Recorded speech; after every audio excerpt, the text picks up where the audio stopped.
चला lesson 10 ionic equilibrium YouTube चॅनलवर आपल्या सगळ्यांचं स्वागत आहे मुलांनो. कुठपर्यंत आलो होतो आपण? सॉल्ट हायड्रोलिसिस शेवटचा पॉइंट बाकी आहे, त्याचा विचार करायचा आहे आपल्याला. पॉइंट आहे आपला तिसरा प्रकार, दुसरा प्रकार हायड्रोलिसिस मध्ये, hydrolysis of salt of weak acid with base and weak base for or किंवा in which Ka is greater than Kb. आपण अगोदर काय घेतलं? पहिला प्रकार hydrolysis of salt of weak acid weak base or किंवा in which Ka equal to Kb. आता काय करतोय मी? Ka is greater than Kb. जो स्ट्रॉंग असेल त्याचं नेचर, ऍसिड स्ट्रॉंग आहे, हा आपल्याला आता ऍसिडिक नेचर दाखवणार आहे. जर Kb स्ट्रॉंग असता तर तो बेसिक नेचर दाखवतो, अगोदरच्या लेसन मध्ये येऊन गेलेला आहे. मग आता असा कोणता सॉल्ट आहे हे तुम्हाला पाठ करून ठेवावं लागेल, कारण हे एक्सप्रेशन विचारल्या जाऊ शकतात. आपल्याला सॉल्ट घ्यायचा आहे आता ammonium fluoride. It is a salt of weak acid, weak base, ammonium fluoride.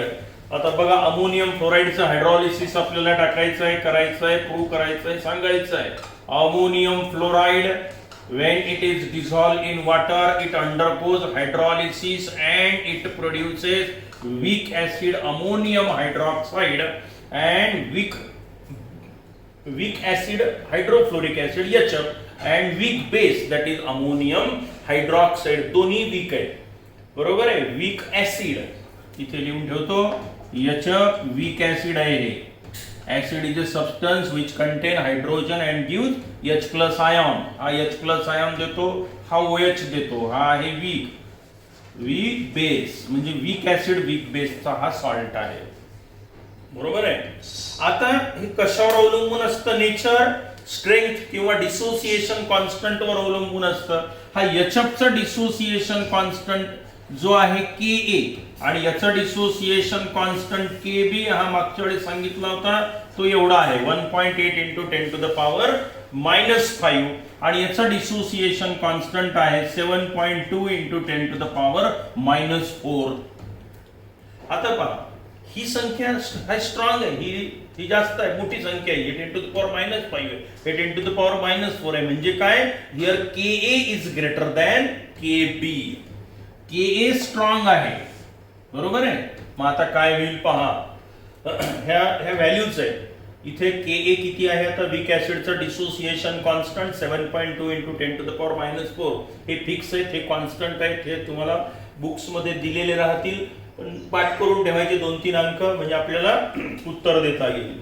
आता आयोनिक फॉर्म मध्ये जाऊ. Hydrolysis in ionic form, salt आहे, कंप्लीट आयोनाइज होईल, NH4+ F- plus water H2O, हा वीक बेस अमोनियम हायड्रॉक्साइड आणि हे आहे weak acid. जे वीक असलं आपण त्याला तसंच ठेवत असतो. आता आपल्याला Ka माहिती आहे, Kb माहिती आहे, Ka स्ट्रॉंग आहे, याचा अर्थ हा HF जो आहे याचे आयॉन्स जास्त तयार होतील. कसे? H+ आणि F-, म्हणून हा आपल्याला हा जास्त प्रमाणावर आयोनाइज होईल, हा कमी प्रमाणावर आयोनाइज होईल.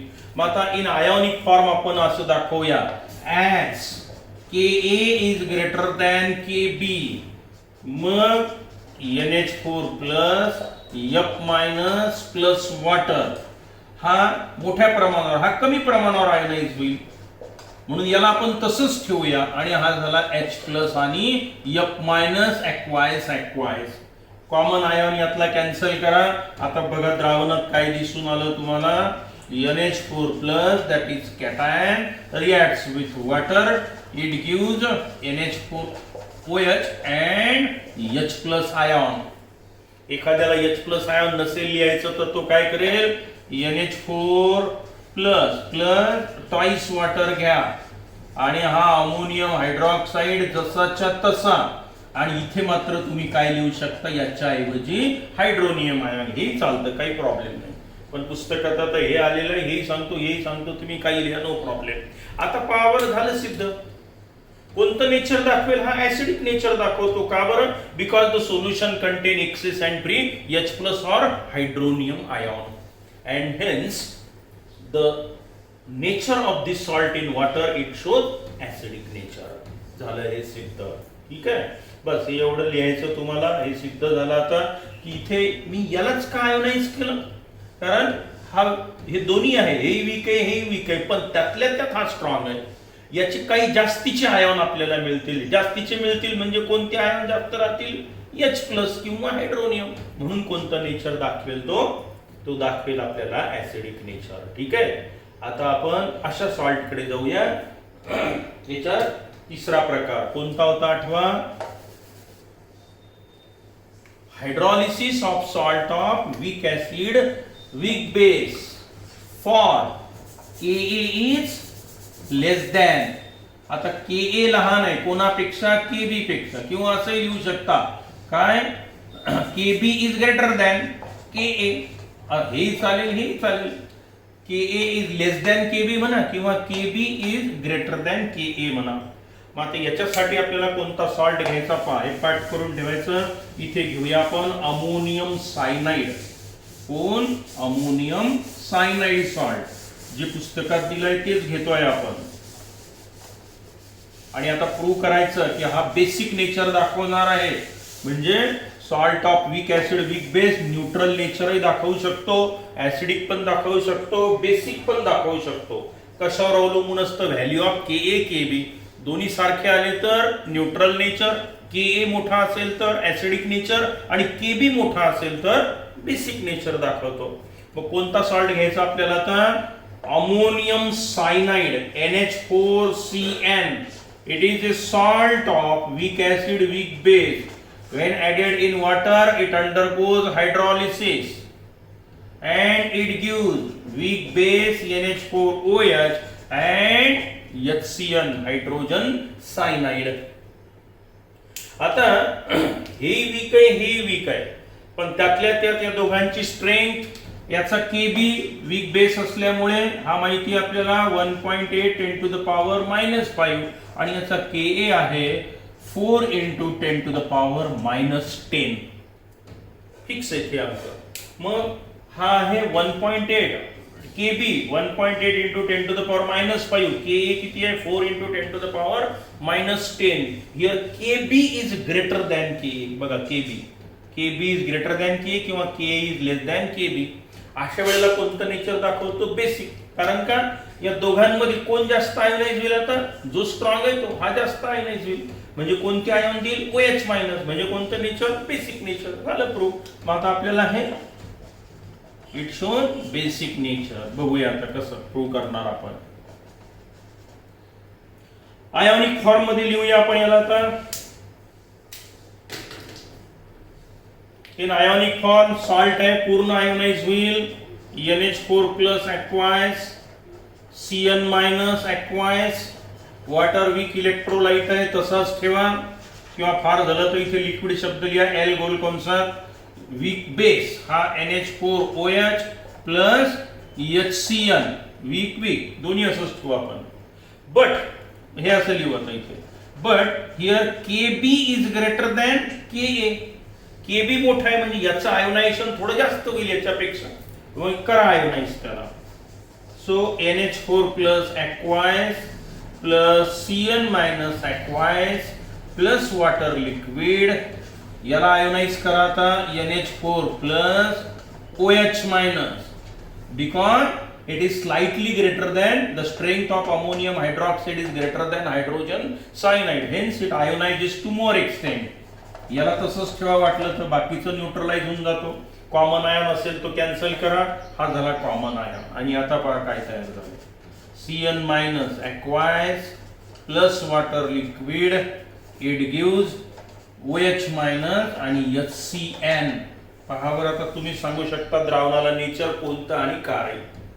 As the solution contain excess and free OH- ion it shows basic nature. अशा प्रकारे हे हायड्रॉलिसिस म्हणजे काय आणि सॉल्टचे प्रकार कोणकोणते. आणि ते नेचर कोणतं आणि का दाखवतात या सगळ्यांची चर्चा आपण केली. मग हायड्रॉलिसिस रिव्हर्स ऑफ न्यूट्रलायझेशन व्याख्या काय होती?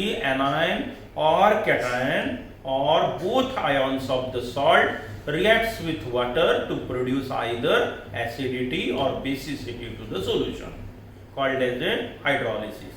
मग सॉल्ट हायड्रॉलिसिस चार प्रकारचे salt. First type of salt, salt of strong acid, strong base, it do not undergoes hydrolysis, it shows neutral nature. Salt of strong acid, weak base, it shows acidic nature. Salt of weak acid, strong base, it shows basic nature. आणि salt of weak acid, weak base, it may shows acidic, basic और neutral nature depending on the strength of that weak acid, weak base which is formed in the hydrolysis reaction. थोडक्यात यातलं एकच वाक्य, कोणताही प्रकारचा salt जो शब्द strong असतो तो नेचर येतं त्याला.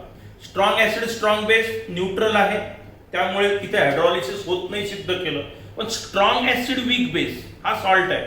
पटकन सांगायचं असेल तर स्ट्रॉंग कोण आहे? Strong acid, weak base. Strong acid acidic nature दाखवेल.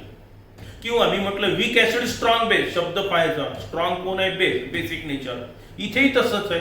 हा salt of weak acid, weak base आहे, पण तरी त्यातल्या त्यात Ka मोठा असेल तर थोडा तो स्ट्रॉंग झाला म्हणजे ऍसिडिक नेचर. Kb मोठा असेल तर बेसिक नेचर. दोन्ही सारखे असेल तर न्यूट्रल नेचर. म्हणजे असं तुम्ही पटकन पण लक्षात ठेवू शकता. हा पॉइंट झाला आपला सॉल्ट हायड्रॉलिसिस. आता प्रकरणामध्ये अजून 3 मुद्दे बाकी आहेत, 3 पॉइंट बाकी आहेत आपले. Common ion effect, buffer solution आणि सॉल्युबिलिटी प्रॉडक्ट. म्हणजे हे प्रकरण आपलं संपेल. ठीक आहे. Common ion effect, buffer solution आणि सॉल्युबिलिटी प्रॉडक्ट असे 3 पॉइंट अजून प्रकरणामध्ये बाकी आहेत. बस एवढं हे प्रकरण आहे. A to Z पॉइंट आपण आतापर्यंत जेवढं तुमचं पुस्तक आहे तुम्ही पाहू शकता. पुस्तकातही आहे, नोट्सही व्यवस्थित तुमच्यापर्यंत पोहोचलेले आहेत आणि आता याचा अभ्यास सुरूच ठेवा. ठीक आहे. आज पुरे करूया. Have a good day. Meet you again in lesson 11 with common ion effect. Okay, bye.